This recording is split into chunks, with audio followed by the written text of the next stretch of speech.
stuck there. I'm not able to come out of it. Beautiful. Okay అండి, ఈ సినిమాలో ప్రభాస్ గారి లుక్స్ ఎలా అనిపించిందండి? చాలా వెరైటీ లుక్స్, ఇట్స్ అమేజింగ్. ఒక్కొక్క సీన్ యాక్షన్ పార్ట్ ఎలా ఉందండి? మూవీ చూడాలి అంతే. ఇంకా ఈ సినిమాలో మీకు నచ్చిన కెమెరా రోల్ అంటే ఎవరినండి? Everything is a surprise. ఒక్కొక్క రోల్ ఆడ్ ఓన్ ఎసెన్స్ అండి. దుల్కర్ సల్మాన్, విజయ్ దేవరకొండ. అండ్ ఎస్పెషల్లీ ఈ సినిమాలో అమితాబ్ బచ్చన్ గారి రోలు మన ప్రభాస్ గారిని డామినేట్ చేసే విధంగా ఉందంటున్నారు, మీరేమంటారు? అమితాబ్ బచ్చన్ సార్ అంటే దాని గురించి ఇంకేం చెప్పాలి. Look at him on the full screen, it was amazing. ఈ సినిమా బాహుబలి 2 రికార్డ్స్ బ్రేక్ చేస్తారు అనుకుంటున్నారా మీరు? అది మనకి I am not good at explaining that when you has to. Climax visual ఎట్లా ఉందండి? ఇదే ఉన్నా నేను ఇంకా రాలేదు బయటికి. మైథలాజికల్ ఫిలిం కదా, అందరికీ అర్థమవుతుంది అంటారు, ఎక్స్పెషల్ చిన్న పిల్లలకి అర్థమవుతుందా?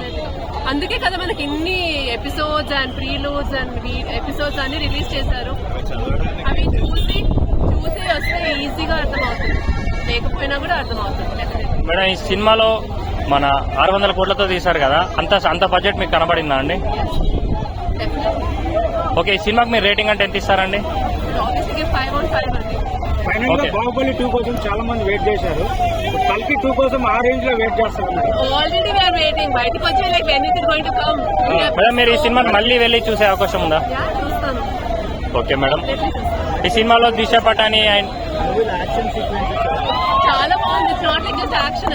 యాక్షన్ లో కూడా there was so much essence. ఒక్కొక్క scene I think definitely 2-3 times చూడాలి to understand everything. Madam, Kamal Haasan గారు ఇందులో నెగిటివ్ రోల్ చేశారు కదా, ఎలా చేశారు పర్ఫార్మెన్స్? అదేం నెగిటివ్ రోల్ లాగా ఏమీ అనిపించలేదు. మేడం, ఈ సినిమాలో సీజీ వర్క్ ఎలా అనిపించింది? Very good. 3 hours కదా, కొంచెం లెంతీగా ఉందని అంటున్నారు చాలా మంది, మీరు ఏమంటారు దాని గురించి? అంతేమీ అనిపించలేదండి నాకు. I felt it was time చేస్తే ఫెల్ట్ నాకు 3 hours నార్మల్ గానే అయిపోయింది. నాకేం లెంతీ అనిపించలేదు. మేడం, ఈ సినిమాలో మీకు thank you so much. But thank you. Thank you ma'am.